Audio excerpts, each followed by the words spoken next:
नमस्कार दोस्तों, आज का हमारा विषय है तृतीयक और चतुर्थक क्रियाकलाप।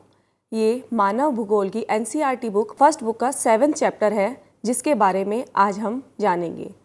तृतीयक और चतुर्थक क्रियाकलाप ये आर्थिक क्रियाकलाप है। इससे पहले हम प्राथमिक और द्वितीयक क्रियाकलापों के विषय में पढ़ चुके हैं। प्राथमिक क्रियाकलाप जिसमें हमें प्रकृति से उत्पादन प्राप्त होता है, खनन, मत्स्य आदि, ये सारे प्राथमिक क्रियाकलाप हैं। द्वितीयक क्रियाकलाप प्राथमिक क्रियाकलापों से प्राप्त उत्पादों को जब हम अधिक उपयोगी बनाकर या परिवर्तित करके उपयोग में लाते हैं तो उन्हें द्वितीयक क्रियाकलाप कहते हैं। लेकिन आज का हमारा जो विषय है वो है तृतीयक और चतुर्थक क्रियाकलाप। उत्पादन की जितनी भी गतिविधियां हैं सारी द्वितीयक क्रियाकलाप में सम्मिलित हैं, लेकिन तृतीयक क्रियाकलापों में सभी प्रकार की सेवाओं का उत्पादन शामिल किया जाता है।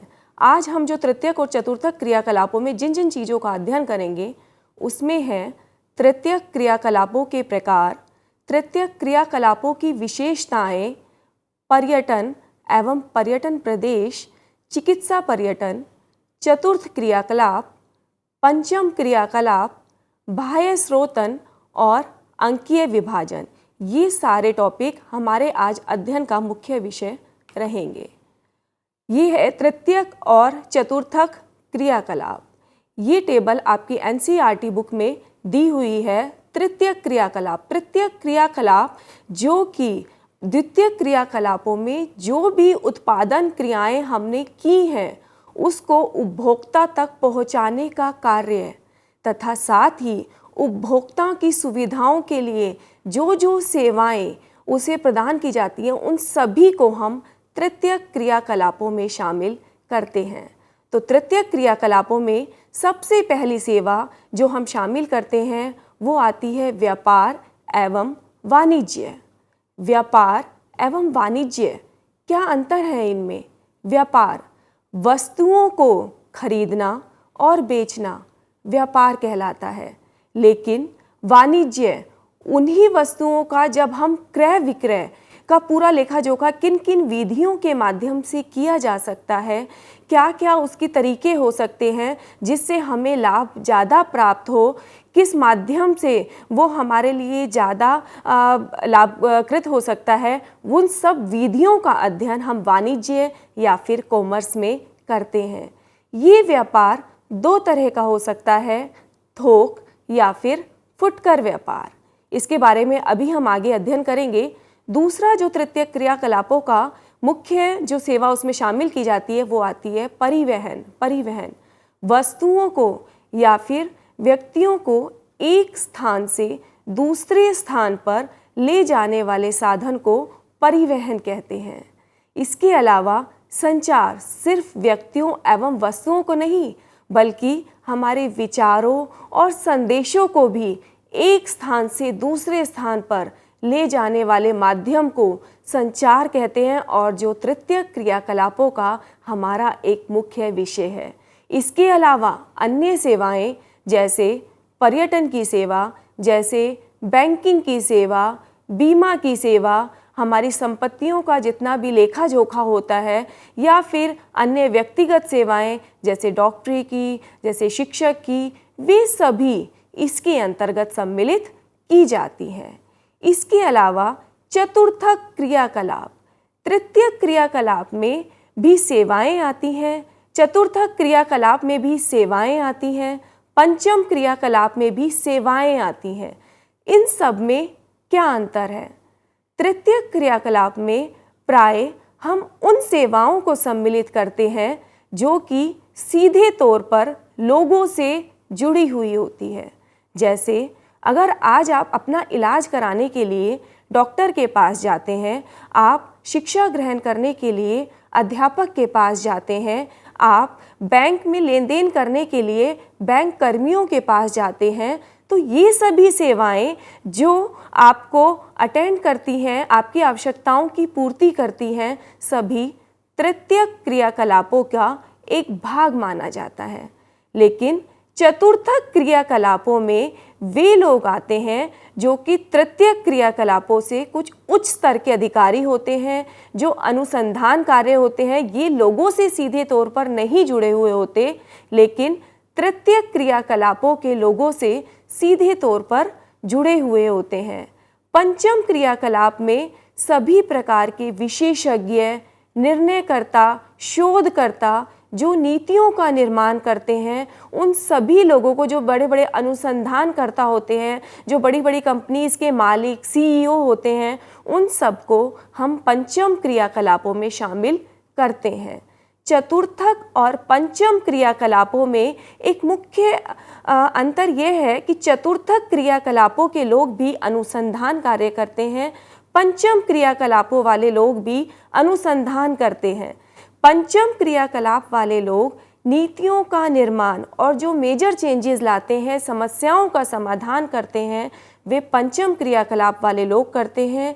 जबकि चतुर्थक क्रियाकलाप वाले लोग उन नीतियों में अगर थोड़े बहुत बदलाव की आवश्यकता पड़ती है या थोड़ा सा अनुसंधान, छोटे स्तर पर अनुसंधान का कार्य चतुर्थक क्रियाकलाप वाले लोग करते हैं। इसके अलावा जितना भी सूचना आधारित कार्य, जैसे हमारी आईटी इंडस्ट्री है, डाटा प्रोसेसिंग का कार्य है, ये सभी हमारा चतुर्थक क्रियाकलाप का एक भाग है। तो आगे चलते हैं। अगला हमारा आता है तृतीयक क्रियाकलाप। अब इन चीज़ों को विस्तार से जानते हैं। तृतीयक क्रियाकलाप से हमारा अभिप्राय सेवाओं के व्यावसायिक उत्पादन से है, जैसे डॉक्टर की सेवा, वकील की सेवा, प्रकाशक, बिजली मिस्त्री, धोबी, प्लम्बर, नाई, अध्यापक की सेवा। ये सभी लोग हमें सेवाएं प्रदान करते हैं और इसके बदले में इनको एक निश्चित वेतन या पारिश्रमिक प्राप्त होता है, जिसके कारण ये सभी सेवाएं व्यावसायिक सेवाओं में शामिल की जाती हैं। इन सेवाओं को हम मुख्य तौर पर 4 भागों में बांटकर इनका अध्ययन कर सकते हैं, जैसे प्रशासकीय सेवा। प्रशासकीय सेवा जो हमारे प्रशासकीय वर्ग हैं, अधिकारी हैं, बड़े बड़े नेता हैं, उन सभी को हम प्रशासकीय सेवाओं में सम्मिलित करते हैं।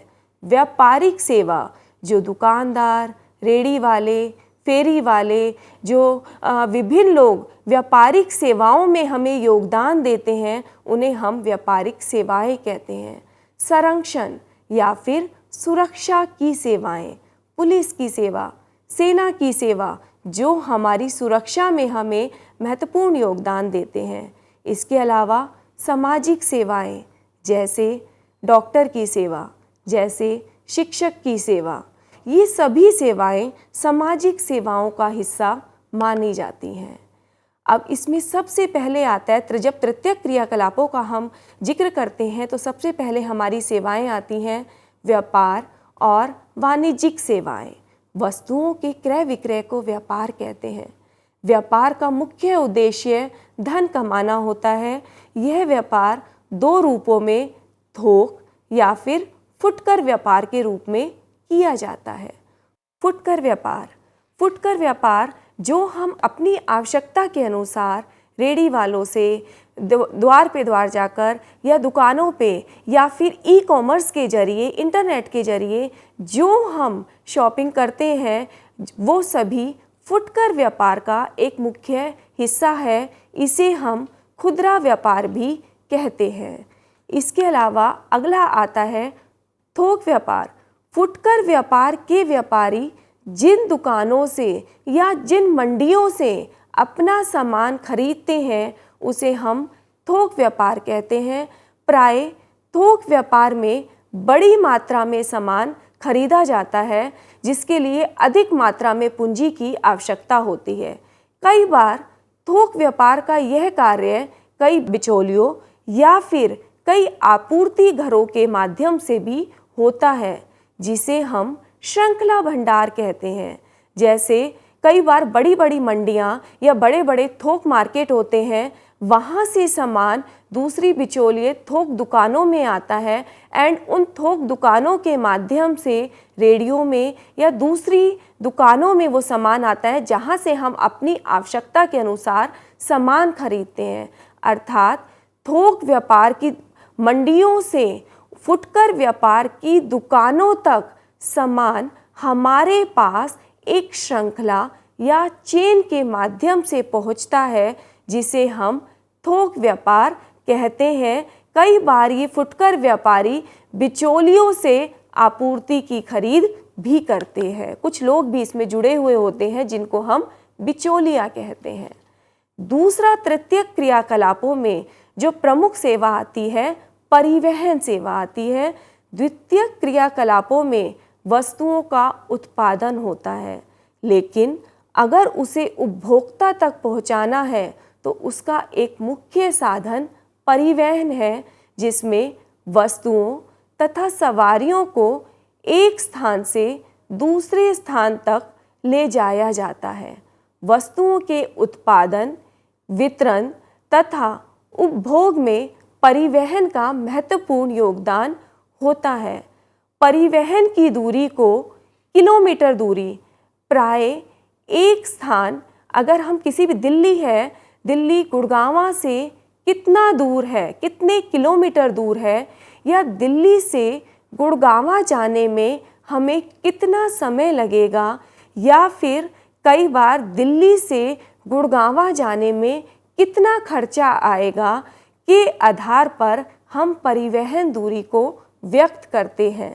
परिवहन की दूरी इस आधार पर किलोमीटर दूरी, समय दूरी या फिर लागत दूरी के रूप में मापी जाती है। कई बार एक स्थान से समान दूरी वाले स्थानों को मिलाते हुए जिन काल्पनिक रेखाओं का निर्माण किया जाता है उन्हें समकाल रेखाएं कहते हैं। जैसे दिल्ली से गुड़गांव 1 घंटे की दूरी पर है। अगर 1 घंटे की दूरी पर दिल्ली से जितने भी स्थान हैं उन सभी को मिलाते हुए दिल्ली के चारों ओर एक रेखा का निर्माण किया जाए जो कि काल्पनिक होती है, तो इन रेखाओं को समकाल रेखाओं के नाम से जाना जाता है। इसके बाद तृतीयक क्रियाकलापों में जो मुख्य सेवा शामिल होती है वे होती हैं संचार सेवाएं। संचार सेवाओं में शब्दों, संदेशों, तथ्यों और विचारों का आदान प्रदान शामिल होता है। प्रारंभिक काल में संचार के साधनों के लिए भी परिवहन पर बहुत अधिक निर्भरता थी। प्राय हमें पत्र, चिट्ठियाँ आदि पहुँचाने के लिए परिवहन या कई बार जानवरों या कई बार पक्षियों का सहारा हम प्राचीन काल में लिया करते थे, लेकिन तकनीकी की सहायता से आजकल परिवहन के साधनों पर ये निर्भरता कम हो गई है और अब हम मोबाइल फ़ोन या इंटरनेट के माध्यम से आसानी से एक दूसरों से हम अपने विचारों का आदान प्रदान कर सकते हैं। मोबाइल, दूरभाष और उपग्रहों के विकास ने संचार को परिवहन से स्वतंत्र बना दिया है। इसके बाद अन्य सेवाएं भी कुछ आती हैं, जैसे कि धोबी की सेवाएं, जैसे कि मोची की सेवाएं, दुकानदार की सेवाएं, घर में काम करने वाली मेड्स की सेवाएं, पंसारी की सेवाएं, लेखक की सेवाएं, परामर्शदाता की सेवाएं, जो सेवाएं हमारे जीवन में बहुत ही महत्वपूर्ण होती हैं, ये सब भी तृतीयक क्रियाकलापों का एक मुख्य भाग है। लेकिन इन सेवाओं का अध्ययन हम इन्हें 2 भागों में बांटकर कर सकते हैं।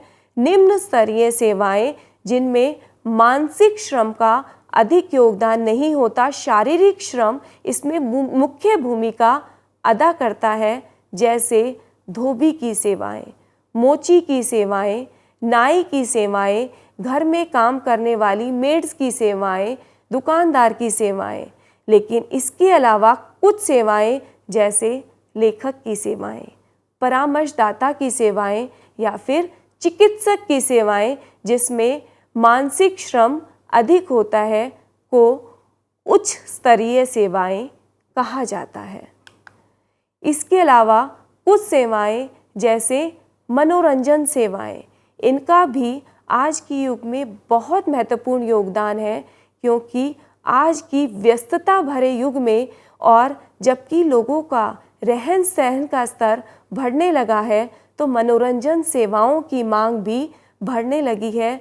विभिन्न तरह के मल्टीप्लेक्स, रेस्टोरेंट, संगीत, साहित्य या फिल्म आदि, ये सभी सेवाएं भी हमारी तृतीय क्रियाकलापों का एक मुख्य अंग है।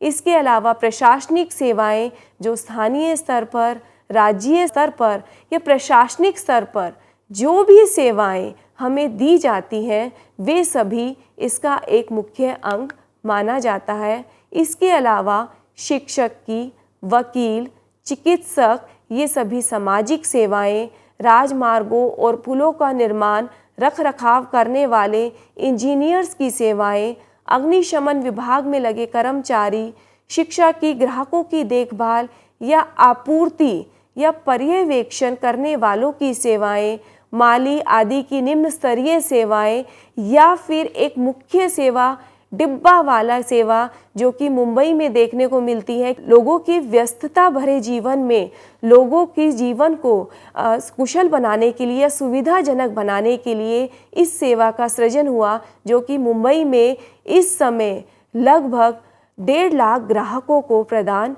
की जाती है और एक मुख्य सेवा के रूप में उभर रही है। यह भी एक निम्न स्तरीय सेवा है, लेकिन तृतीय क्रियाकलापों में एक मुख्य अंग है। इसके अलावा अब हमारा मुख्य विषय तृतीय क्रियाकलापों की विशेषताएं। अभी तक हमने अध्ययन किया कि तृतीय क्रियाकलापों में कौन कौन सी चीज़ों को सम्मिलित किया जाता है। सभी व्यापारिक सेवाओं, परिवहन की सेवाएं, संचार की सेवाएं, इसके अलावा सभी सामाजिक, प्रशासकीय, सुरक्षा सेवाएं तृतीय क्रियाकलापों का मुख्य योगदान है। अब इन सभी तृतीय क्रियाकलापों की मुख्य विशेषताएं क्या है? तृतीय क्रियाकलाप वस्तुओं के उत्पादन से संबंधित ना होकर सेवाओं के उत्पादन से संबंधित है। तृतीय क्रियाकलापों में जो भी उत्पादन होता है वो अमूर्त होता है, जिसको हम छू नहीं सकते। तृतीय क्रियाकलापों का मापन सरल नहीं है। इसका मापन अप्रत्यक्ष विधि द्वारा मजदूरी अथवा वेतन के रूप में किया जाता है। तृतीय क्रियाकलापों में कुछ सेवाएं ऐसी हैं जिनसे प्रत्यक्ष उत्पादन होता है, जैसे फास्ट फूड। अब अगर फास्ट फूड की बात की जाए तो यहाँ पर कुछ सेवाएं होती हैं, जैसे बेकरी की सेवाएं। ये हमारा द्वितीय क्रियाकलापों का मुख्य योगदान है। लेकिन रेस्टोरेंट्स की सुविधाएं, लेकिन होटल्स की सुविधाएं, फास्ट फूड की सुविधाएं जो सीधे तौर पर उपभोक्ता की आवश्यकताओं की पूर्ति करते हैं, जिनमें जो सामान निर्मित होता है वो सीधे तौर पर उपभोक्ताओं की आवश्यकताओं की पूर्ति करता है, को तृतीय क्रियाकलापों का एक मुख्य अंग माना जाता है। इसके अलावा निम्न स्तरीय सेवाएं, जैसा कि हमने पहले भी पढ़ा है, मजदूर, प्लम्बर, शिक्षक, ये सभी सेवाएं तृतीय क्रियाकलापों का मुख्य अंग है। तृतीय क्रियाकलापों को में संलग्न लोग, अगर आज हम विश्व में तृतीय क्रियाकलापों का अध्ययन करें तो विश्व में अधिकांश लोग सेवा क्षेत्र या तृतीय क्रियाकलापों से जुड़े हुए हैं, लेकिन विकसित देशों में सेवा क्षेत्र से जुड़े लोगों का प्रतिशत अल्प विकसित या विकासशील देशों की अपेक्षा अधिक है। पर्यटन भी एक तृतीय क्रियाकलाप है, जो विश्व का अकेला सबसे बड़ा तृतीय क्रियाकलाप बन गया है। व्यापारिक केंद्र। व्यापारिक केंद्र क्या होते हैं? व्यापारिक केंद्र ऐसे क्षेत्र होते हैं जहां पर व्यापार किया जाता है। व्यापारिक केंद्रों का संबंध नगरीय और ग्रामीण क्षेत्रों से होता है। ये व्यापारिक केंद्र 3 प्रकार के होते हैं। ग्रामीण विपणन केंद्र, जहाँ पर ग्रामीण मंडियाँ, जहाँ पर सामानों का क्रय विक्रय किया जाता है। दूसरा इसमें आता है आवधिक बाजार। आवधिक बाजार जो कि एक निश्चित अवधि के लिए लगाए जाते हैं। ये निश्चित अवधि कुछ घंटों की, जैसे शुक्र बाजार, बुध बाजार, मंगल बाजार, जो कि प्राय कुछ घंटों के लिए लगाए जाते हैं, या फिर कई बार कुछ दिनों के लिए या फिर महीनों के लिए भी इन बाज़ारों का गठन होता है। जो भी हो, जब बाज़ारों का गठन एक निश्चित अवधि के लिए किया जाता है तो उसे हम आवधिक बाजार कहते हैं। नगरीय बाजार केंद्र, नगरों में जो सुलभ बाजार केंद्र उपलब्ध होते हैं, जहां पर प्राय सभी तरह का सामान आसानी से उपलब्ध होता है, उन्हें हम नगरीय बाजार केंद्र कहते हैं। इसके अलावा पर्यटन, पर्यटन भी एक प्रमुख तृतीय क्रियाकलापों के रूप में उभरा है। पर्यटन एक यात्रा है जो मनोरंजन के लिए की जाती है, लेकिन मनोरंजन के साथ साथ यह एक बहुत बड़ा उद्योग भी है, एक बहुत बड़ा रोजगार देने का साधन भी है। एक अनुमान के अनुसार कुल पंजीकृत नौकरियों में 250 मिलियन लोग और कुल जीडीपी का 50% भाग लगभग तृतीय क्रियाकलापों से ही हमें या पर्यटन से ही हमें प्राप्त होता है। पर्यटन, जब कोई भी लोग पर्यटन के लिए जाते हैं तो उनको आवास के लिए, भोजन के लिए, परिवहन या मनोरंजन के लिए जब वो विभिन्न स्मारकों में या किसी भी सुविधा का चयन करते हैं तो वहाँ पर उन्हें टिकट आदि देनी पड़ती है, जिसके लिए उन लोगों को वो सुविधाएं देते हैं जहाँ से उनको रोजगार प्राप्त होता है। प्राय शिल्प आदि, शिल्पकार वगैरह से भी वो कुछ चीज़ों का खरीदारी करते हैं, जो हमारे पर्यटन में लोगों के रोजगार का एक मुख्य साधन है। पर्यटन प्रदेश, लोग कहाँ पर जाना पसंद करते हैं? जहाँ पर या तो मौसम के अनुसार, कुछ लोग अवकाश की अवधि में, प्राय अगर गर्मी अधिक है तो जो प्रदेश ठंडे हैं वहाँ पर जाना पसंद करते हैं, या फिर कुछ क्षेत्र ऐसे होते हैं जो पूरे वर्ष आगंतुकों को आकर्षित करते हैं, जैसे ऐतिहासिक प्रदेश, जैसे धार्मिक प्रदेश।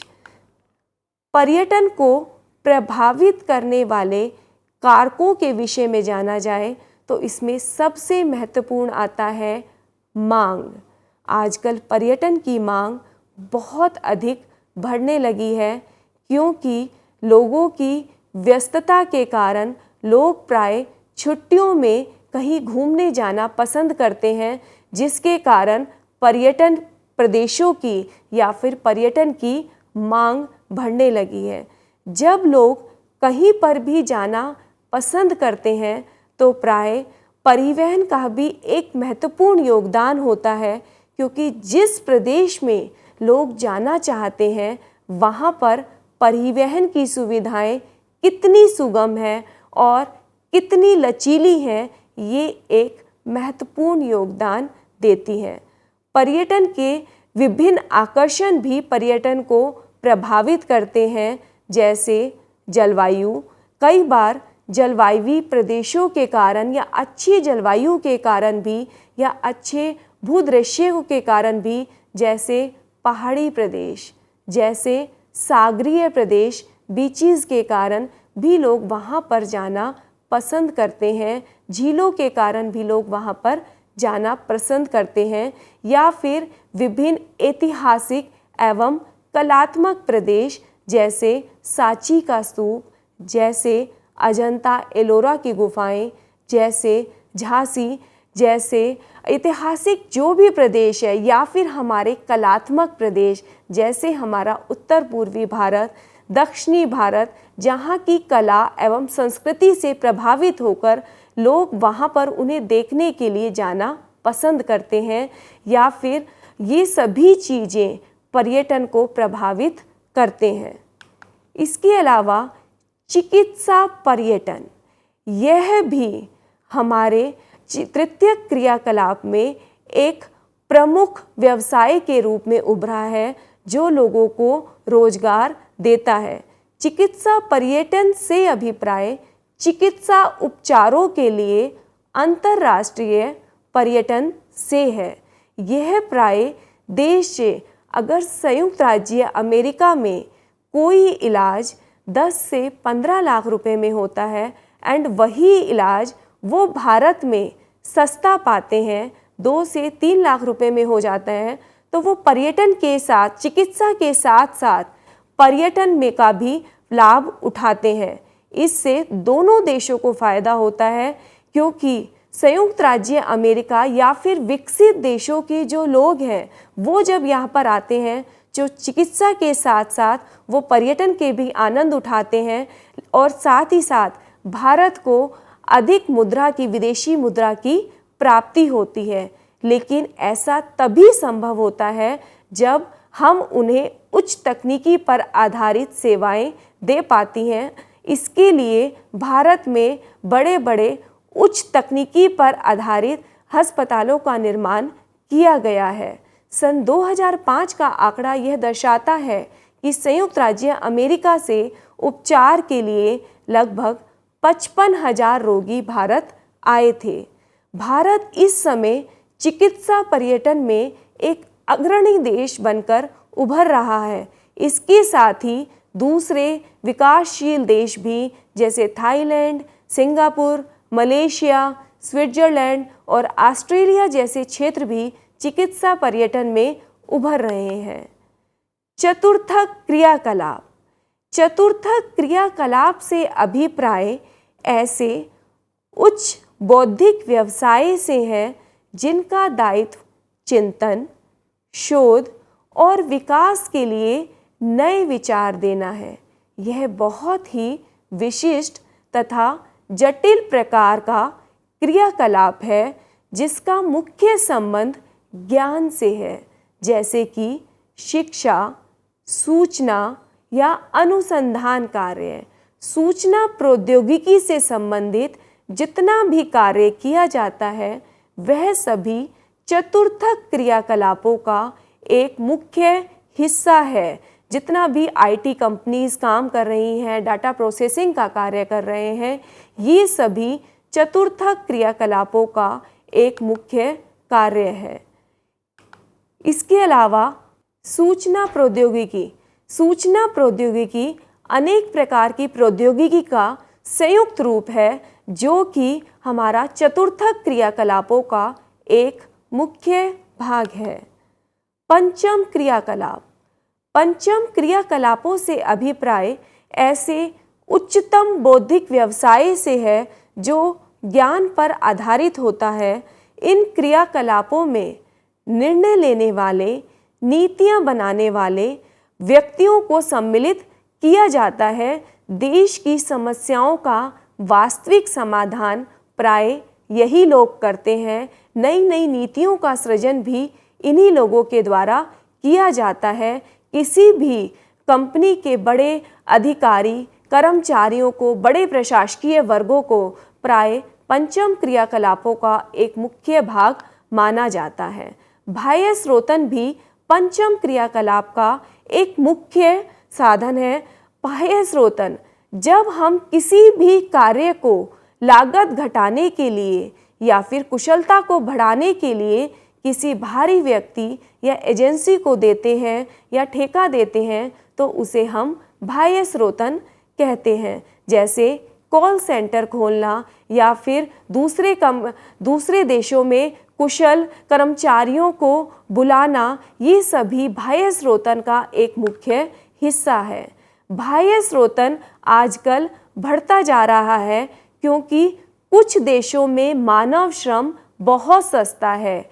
अगर यूएस में कोई कंपनी डाटा प्रोसेसिंग का या कोई भी काम करती है तो वहाँ पर उसे बहुत महंगा पड़ता है, जबकि भारत जैसे विकासशील देशों में कुशल कर्मचारी सस्ती कीमत पर उपलब्ध हो जाते हैं, जिसके कारण उन्हें व्यवसाय में लाभ होता है। तो मानव श्रम सस्ता होने के कारण भी बाह्य स्रोतन की उपयोगिता बढ़ती जा रही है। इसलिए ऐसे देश जहां मानव श्रम महंगा है वह अपने उद्योग कुछ अन्य देशों में लगाते हैं जहां मानव श्रम सस्ता है। इंटरनेट और समाचार साधनों की सुविधा के कारण बहुत से कार्य दूर बैठे किए जाते हैं एंड वैश्वीकरण के कारण भी बाह्य स्रोतन को बढ़ावा मिला है। यह बाह्य स्रोतन मुख्य रूप से दो तरह का होता है, ज्ञान प्रक्रमण बाह्य स्रोतन और व्यवसाय प्रक्रमण बाह्य स्रोतन। KPO knowledge processing outsourcing and business processing outsourcing.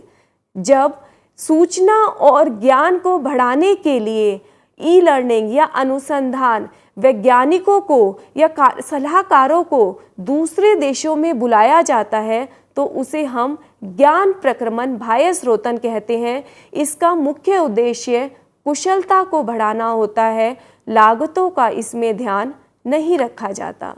दूसरा हमारा आता है व्यवसाय आधारित बाह्य स्रोतन। जब व्यवसाय में लाभ को बढ़ाने के लिए किसी दूसरे देश में व्यवसाय की स्थापना की जाती है, दूसरे देश में कंपनियों को स्थापित किया जाता है, तो उसे हम व्यवसाय प्रक्रमण बाह्य स्रोतन कहते हैं।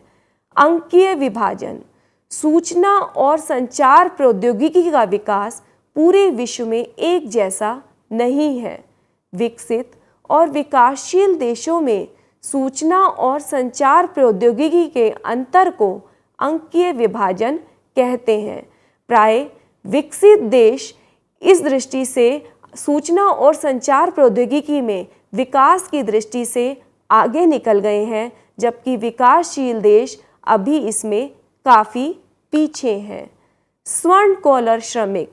पंचम क्रियाकलापों में लगे हुए लोग जो कि अनुसंधान कार्य करते हैं, नीतियों का निर्माण करते हैं, देश की समस्याओं का समाधान करते हैं, उन्हें हम स्वर्ण कॉलर श्रमिक या फिर सशक्त कर्मी कहते हैं। परिवहन के विभिन्न मार्ग आपस में घनिष्ठ रूप से जुड़े हुए होते हैं, जिसे हम जाल तंत्र कहते हैं। Home sharing. आजकल विभिन्न कंपनियां कर्मचारियों की कुशलता और कर्मचारियों को सुविधा देने के लिए घर बैठे कार्य करने की सुविधा देते हैं, जो इंटरनेट के माध्यम से अपनी सुविधाएं, अपना कार्य कंपनियों को उपलब्ध कराते हैं। यह होम शेयरिंग है। यह भी आज के आधुनिक युग का एक मुख्य सेवाओं का हिस्सा बन गया है। धन्यवाद।